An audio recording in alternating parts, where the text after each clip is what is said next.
여러분 이제 날씨가 점점 추워지죠. 중요한 것은 우리 믿음 생활을 하면서 우리 하나님의 말씀을 듣고 행함이 뚜렷한 이런 신앙이 꼭 필요할 때가 되었습니다. 물론 이전에도 다 그런 신앙생활을 했지만 우리 행동이 너무 제약이 되고 또 함부로 나가서 누구를 만날 수 없는 그런 시점에 와 있다 보니까 이제 우리 듣는 데만 너무 익숙하고 행하는 데는 좀 부족함이 있지 않나 이런 생각에서 말씀을 드립니다.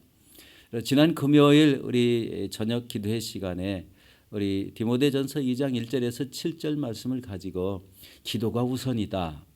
그리고 모든 사람을 위해서 우리 간구와 기도와 충보와 감사 기도를 하라. 또 모든 사람, 모든 의정자들을 위해서 기도하라는 이 말씀을 드렸습니다. 오늘은 각 교회에서 남자들이 분노와 다툼이 없는 기도의 삶을 살 것을 당부하고 있습니다. 특별히 여성도에게는 단정함과 소박함과 또 이 선행으로 외면보다는 내면을 지향할 것을 권명하고 있습니다. 오늘날 시대는 잘 아시다시피 사도 바울이 사역하던 시대와는 너무나 다른 시대죠. 2000년이 이미 이제 흘렀고 이 시대에 대한 시대적 상황이 사도 바울이 사역하던 시대적 상황과는 다른 점이 너무 많기 때문에 조금 오늘 권면하는 말씀 중에 외형적인 모습은 달라질 수가 있습니다. 그러나 내면적인 모습, 하나님 앞에 나와서 예배드리는 자세나 또 하나님 전에 나와서 헌신하고 충성하는 이런 자세들은 예나 지금이나 변함이 없다고 생각합니다. 우리는 모두 하나님의 말씀과 하나님의 은혜 가운데 살기 때문에 그렇습니다. 오늘 저는 교회에서 남녀 성도들의 신앙생활에 대한 말씀으로 은혜를 나누고자 합니다. 우리 첫 번째로 교회에서 남자 성도들에 대한 권면을 살펴보도록 하겠습니다. 디모데전서 2장 8절 말씀입니다. 그러므로 각처에서 남자들이 분노와 다툼이 없이 거룩한 손을 들어 기도하기를 원하노라. 여러분 여기서 각처는 모든 교회를 말합니다.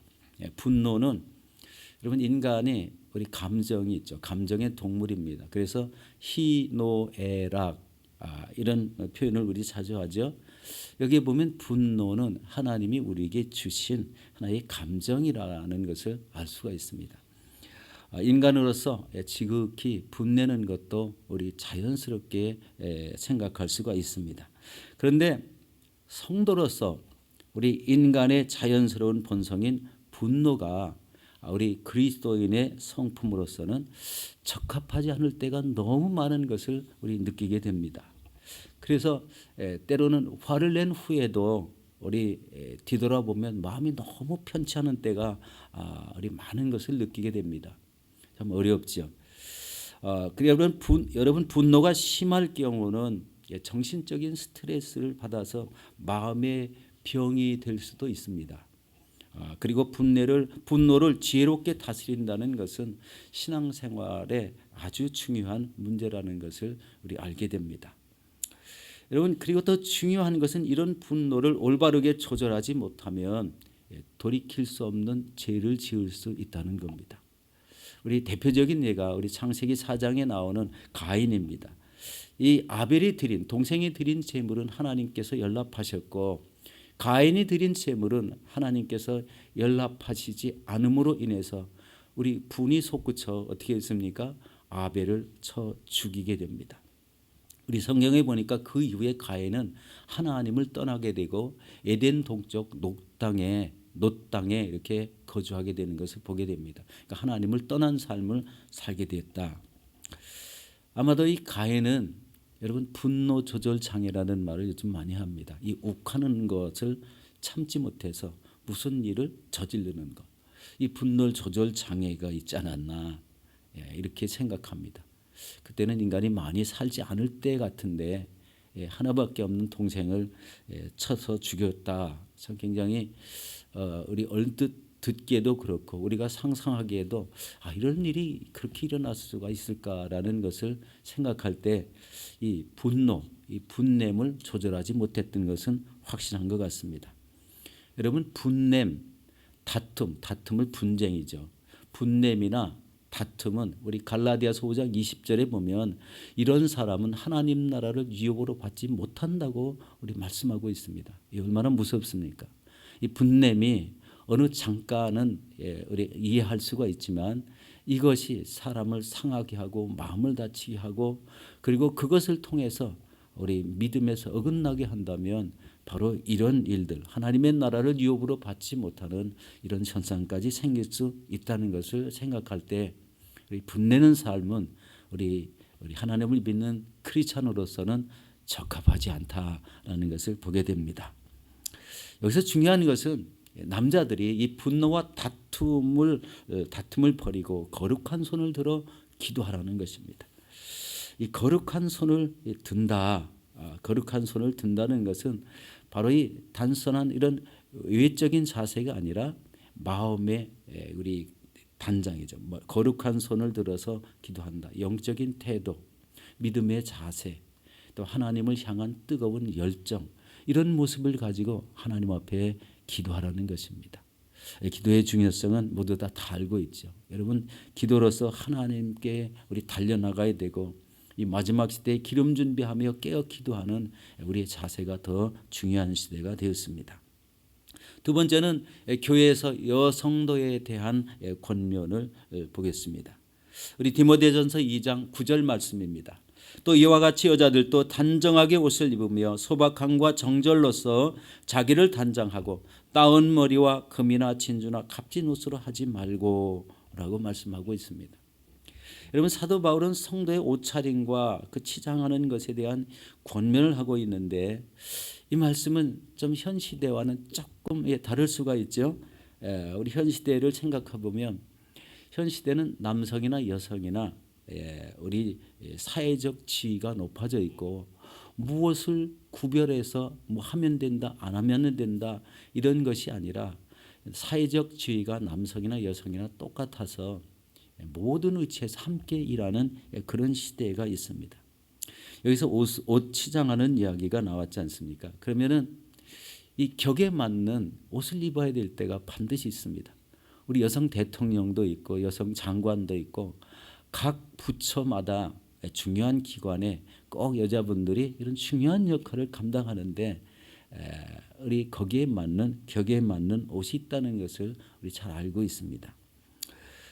바로 이 격에 맞는 옷 이런 것을 입지 않으면 참 안 되는 때가 있는데 다른 면을 보게 되면 여성들 자체는 그 본성적으로 아름답게 가꾸고 싶은 마음을 생각할 때에 그 분수에 맞는 옷과 사치하지 않는 이런 치장은 좀 허락될 수 있지 않을까 이런 생각을 해보게 됩니다. 하지만 여러분, 교회 나오면서 반바지를 입거나 슬리퍼를 신고 또 찢어진 청바지 또 이 몸이 드러나는 옷을 치장한다면 이 거룩하신 하나님 전에 나오는 그 자세는 올바르지 않다고 생각합니다. 한번 생각을 해봐야 되겠죠. 여기서 중요한 것은 하나님 앞에 나오는 외형적인 모습보다는 내면의 믿음의 단장이 더 중요하다. 여러분, 요한계시록 우리 3장 18절에 보면은요, 예수님께서 우리에게 이 마지막 시대에 우리에게 그런 믿음의 단장을 할 것을 말씀하시는 게 있죠. 내게서 연단된 금을 사서 부요하게 하라. 흰옷을 사서 입어 벌거벗은 수치를 가리게 하라. 그리고 안약을 눈에 발라 보게 하라. 다 영적으로 표현된 말입니다. 바로 이런 단장이 꼭 필요한 시대가 되었습니다. 우리 이런 단장을 통해서 하나님의 일을 감당하고 이런 단장을 통해서 기도를 하고 그리고 우리의 모든 신앙생활을 감당해야 된다는 것입니다. 디모데전서 2장 10절에서는 더 말씀을 더 하고 계시죠. 오직 선행으로 하기를 원하노라. 이것이 하나님을 경외한다는 자들에게 마땅한 것이다 라고 이렇게 표현하고 있습니다. 그리고 12절 말씀에 보면은 우리 교회 안에서 여자가 가르치는 것과 남자를 주관하는 것을 허락지 아니하노니 오직 조용할지니라 이렇게 표현하고 있습니다. 여기서 조금 생각해 볼 것이 있습니다. 이 말씀을 들을 때는요, 사도 바울은 남성 우월주의자 같고 그리고 가르치지도 못하게 하는 독단주의자가 아닌가. 이 시대에서 얼뜻 생각해 보면 그렇게도 생각할 수가 있습니다. 그런데 여기서 가르친다는 뜻은 이 단에 서서 여성이 설교하는 것과 그다음에 계속해서 말씀을 선포하는 의미입니다. 그리고 남자를 주관하는 것도 지속적으로 주관하는 이런 것을 허용하지 않았다라는 것을 말씀하는 내용입니다. 이 사도 바울의 시대에는 우리 이조 시대를 기억하면 됩니다. 우리 여자분들이 남성에게 이렇게 종속되어서 우리 밖에 나가는 일을 잘 못하는 이런 시대였죠. 우리 이조 시대에도 여인네들이 함부로 밖에 잘 못 나가고 이 내부에서 가정을 잘 단속하고 자녀들을 양육하고 가르치는 일에 치중했던 것을 보게 됩니다. 바로 이런 시대적 배경이 있죠. 오늘날 이 시대는 많이 달라졌기 때문에 여기에서는 조금 다를 수가 있다 생각해 봅니다. 그럼에도 사도 바울은 이때 시대에 브리스길라라는 유명한 우리 제자와 유니게, 순두계, 베베 같은 이런 우리 동역자들을 만들어서 함께 사역했다는 것, 이것을 생각할 때 당시로서는 아주 혁명적인 사건이 아닌가 이렇게 생각이 됩니다. 여러분, 우리가 이제 영상 앞에 앉아서 예배드리는 것이 어떤 분이 아주 편안해졌다라고 이렇게 말씀합니다. 그러나 이것을 잘 생각하셔야 됩니다.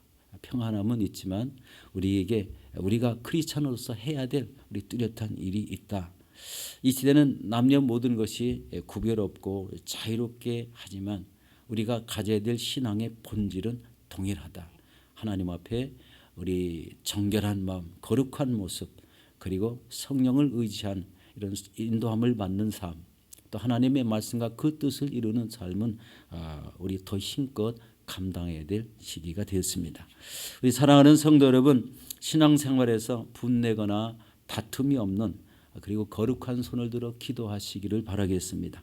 그리고 성도의 내면 신앙을 견고하게 가다듬고 이 시대적 사명을 잘 감당하시는 저와 여러분들이 되시기를 예수 이름으로 축원합니다.